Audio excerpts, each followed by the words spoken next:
اعوذ باللہ من الشیطان الرجیم بسم اللہ الرحمن الرحیم السلام علیکم ورحمۃ اللہ وبرکاتہ۔ 7 چیزوں کے کرنے سے خوشحالی آتی ہے۔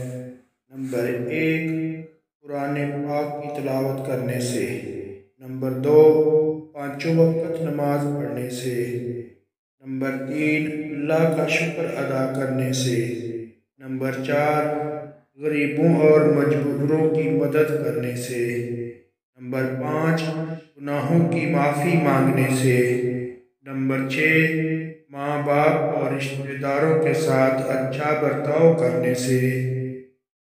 نمبر 7، صبح کے وقت سورۃ یاسین اور شام کے وقت سورۃ پڑھنے سے۔